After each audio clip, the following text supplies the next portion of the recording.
বিয়েটা ছেলে খেলা নয় যে সকালে ইচ্ছে হলে খেললাম, বিকেলে সবকিছুকে ঘর নোংরা করার জিনিস মনে করে ফেলে দিলাম।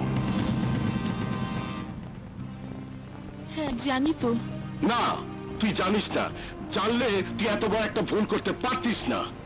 মানে হলো মামনি কোটিপতির মেয়ে, বিয়ে হবে কোটিপতি ছেলের সাথে, কোনো গরিব ছোট লোকের ছেলের সাথে না। হ্যাঁ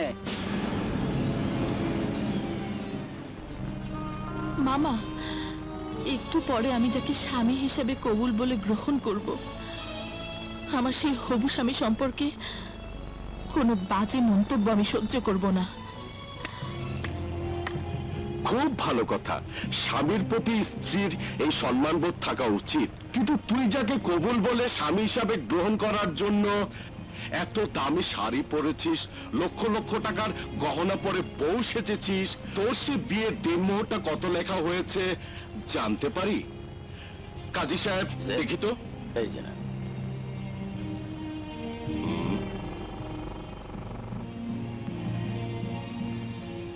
ও, 100 কোটি টাকা রাজকন্যার বিয়ের দিনমোহর মাত্র 10,001 টাকা।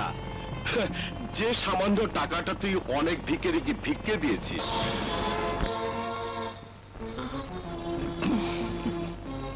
আরে তোর মতো মেয়েকে 1 কোটি টাকা দেনমোহর দিয়ে বউ করে নিয়ে যাবার জন্য কম করে হলো 100 ছেলে অপেক্ষা করছে এই বিয়ের মজলিসে।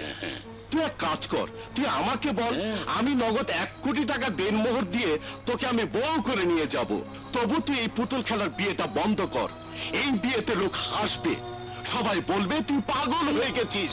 কারণ যে তোর কোম্পানির চাকর হওয়ার যোগ্যতা রাখে না, সে কখনো তোর স্বামী হতে পারে না। ব্যাস ব্যাস, অনেক হয়েছে। আমি স্বীকার করছি আমি গরিব, কিন্তু আমি লোভী নই। আর রাজকন্যাকে বিয়ে করে নিজের ভাগ্য পরিবর্তন করার কোনো লোভও আমি করিনি। আমাকে বিয়ে করার প্রস্তাব আপনাদের রাজকন্যা নিজেই দিয়েছেন। দেনমোহরের এই 10,001 টাকা আমার কাছে অনেক টাকা।